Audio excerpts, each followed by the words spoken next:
30 phrases, 3 categories, all of them pulled straight from real conversations we've actually had on this show.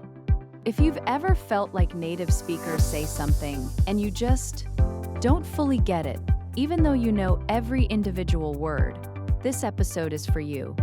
We're going through phrasal verbs, collocations, and everyday vocabulary that show up constantly in real English, with the exact conversations they came from. And honestly, by the end of this, you're going to start noticing these everywhere, in shows, in conversations, in songs. Once you learn them, you can't unsee them. Let's get into it. Hey everyone, welcome to a special episode of English in Other Words. I'm Emma. And I'm Dylan. Normally we do a natural conversation episode, then a full breakdown. Today's a little different. We're pulling the best phrasal verbs, collocations, and vocabulary from everything we've covered so far into one episode. So if you're new here, this is honestly a great place to start. And if you've watched our other episodes, think of this as the highlight reel. Exactly. Quick structure for today. We've got 12 phrasal verbs, 10 collocations, and 8 everyday vocabulary words, 30 total. And for each one, we'll tell you exactly which episode it came from. So if something clicks for you, you know exactly where to go for the full conversation. Honestly, we made this one because a lot of you have been searching specifically for phrasal verbs and collocations. So we figured, why not pull together the best ones we've already covered into one place? Exactly. Think of it as a highlight reel built directly from what you've been asking for. Let's start with phrasal verbs. First up, wing it. This means to do something without much preparation, just improvising in the moment. This one came from our weekend plans episode. She might just wing it and decide last minute. Super common when someone doesn't want to commit to a plan too early. Such a useful one, honestly, because it comes up constantly with indecisive friends. Next, get back on track. This means returning to a plan or good habit after a setback. From a better version of you. The important part is getting back on track instead of giving up completely after one off day. Really useful for talking about habits and routines. That whole episode was full of habit-related phrases. Actually, since it was all about building a healthier routine. Next up, fall off the wagon. This means breaking a habit you were maintaining, especially after doing well for a while. Also from A Better Version of You. I've kind of fallen off the wagon, usually used for diets, exercise, or any self-improvement goal. I feel like everyone's fallen off some kind of wagon at some point. Haha, definitely. Hit it off is next. This means immediately getting along well with someone, often the first time you meet them. From meeting someone new. We just genuinely hit it off from the start. Great one for talking about new friendships. That episode's basically full of these kinds of phrases, since it's all about connecting with someone you just met. Cut back on is next, meaning to reduce the amount of something you're doing too much of. From A Better Version of You. Cutting back on the late night snacking. Works for food, spending, screen time, basically anything you want less of. Fall out of the habit. Gradually stopping something you used to do regularly, without deciding to quit on purpose. Also from A Better Version of You.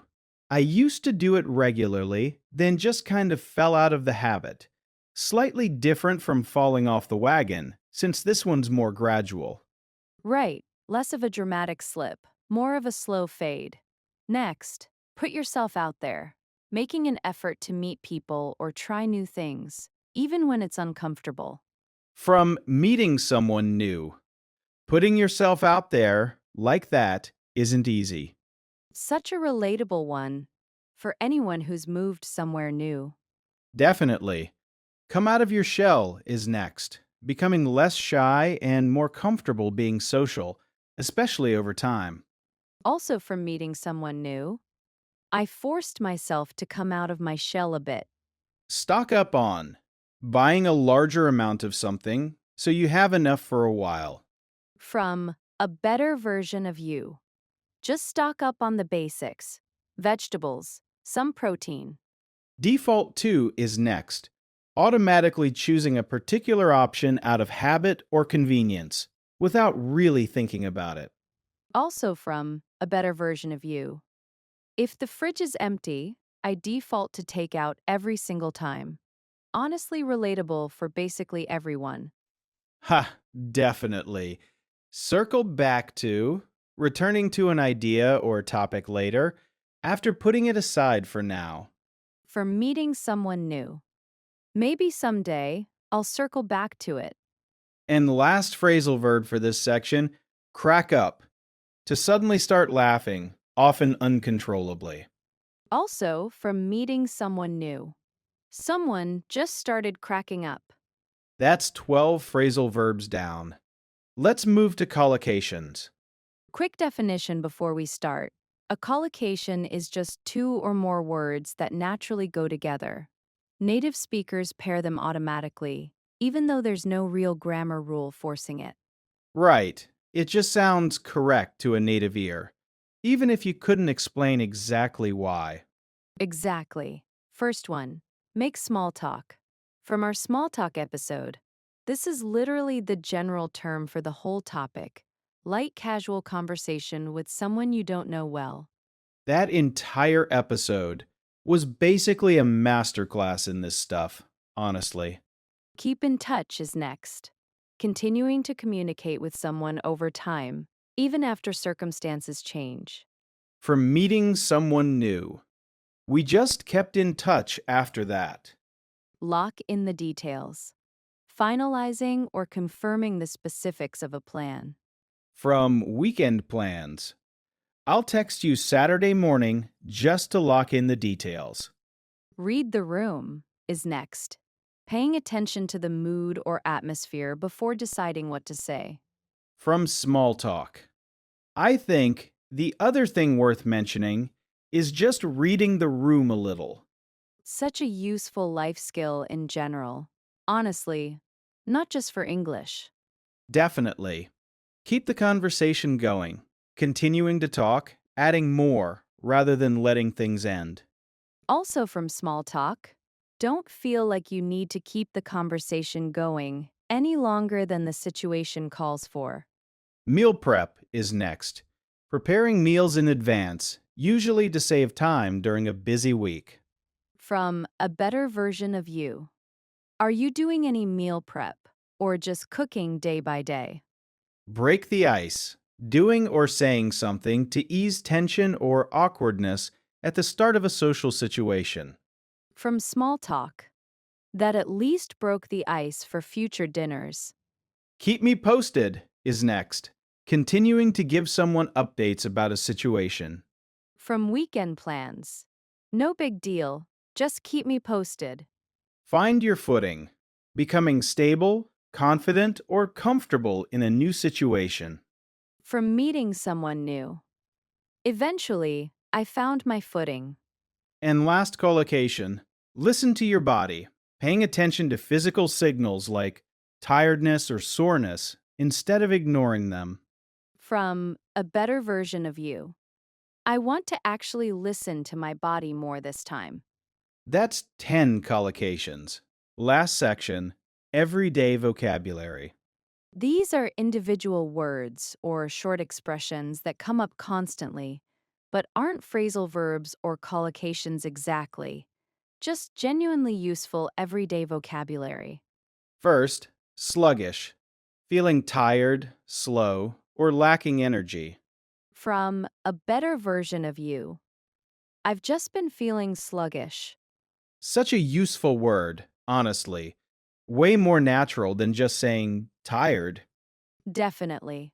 Awkward silence is next. An uncomfortable pause in conversation where nobody's speaking. From small talk, there's a real risk of an awkward silence in a waiting room. At a loss for words. not knowing what to say, often from surprise or nervousness. Also from small talk, even native speakers end up at a loss for words sometimes. On the fence is next. Being undecided, caught between two options. From weekend plans, she's still on the fence. Low key, relaxed, simple, not a big production. Also from weekend plans, something low key on Saturday. Overhaul is next. Making a complete, major change to something. From a better version of you. I'm not trying to overhaul everything overnight. Downfall, the main cause of failure, a weakness that consistently causes problems. Also from a better version of you. That's basically my downfall every time. And last one, in the swing of things. Feeling comfortable and confident in a routine. Once it starts to feel normal. Also from a better version of you. You'll really start to feel like you're in the swing of things. And that's 30. Before we wrap up, let's do a fast recap of all 30, just to reinforce everything one more time. Good idea. Phrasal verbs first. Wing it. Get back on track. Fall off the wagon. Hit it off. Cut back on. Fall out of the habit. Put yourself out there. Come out of your shell. Stock up on. Default to. Circle back to, and crack up. Collocations. Make small talk. Keep in touch. Lock in the details. Read the room. Keep the conversation going. Meal prep. Break the ice. Keep me posted. Find your footing. And listen to your body. And everyday vocabulary. Sluggish. Awkward silence. At a loss for words. On the fence. Low key. Overhaul. Downfall. And in the swing of things. That's a lot of ground covered in one episode, honestly. It really is. If even 5 or 6 of these stuck with you, that's already a great return on 14 to 15 minutes of listening. Actually, let's do one more thing before we wrap up. Let's each try using a few of these in one sentence, just to show how naturally they combine in real speech.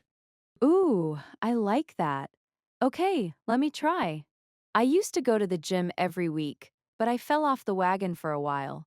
This month, I'm finally getting back on track. Nice! That's 2 phrasal verbs in 2 sentences, and it sounds completely natural. Your turn. Okay. I was pretty shy at the party, but I forced myself to put myself out there, and I actually ended up hitting it off with someone new. That's a great example, honestly. 3 expressions, and it just flows like a normal thing someone would say. Exactly, that's the goal. Once you start combining a few of these naturally, that's when you know they've really stuck. Definitely worth trying with your own week, honestly. Even one sentence a day, using one of these can make a real difference over time. So, 12 phrasal verbs, 10 collocations, 8 everyday vocabulary words, 30 expressions, all pulled from real conversations we've actually had on this show. If any of these came from an episode you haven't watched yet, weekend plans, meeting someone new, a better version of you, or Small Talk 101, they're all linked below, and every single one comes with its own full breakdown episode too. Honestly, if you want to actually practice using any of these, try picking 3 or 4 and using them in a sentence about your own life today. That's the fastest way to make them stick. And if this was helpful, this is honestly a great one to share with a friend who's also learning English, since it covers so much ground in one place. Definitely. Thanks so much for watching. If you want a new real conversation like this every week, subscribe. That's genuinely the whole show. Hope to see you next episode. Bye, everyone. Bye!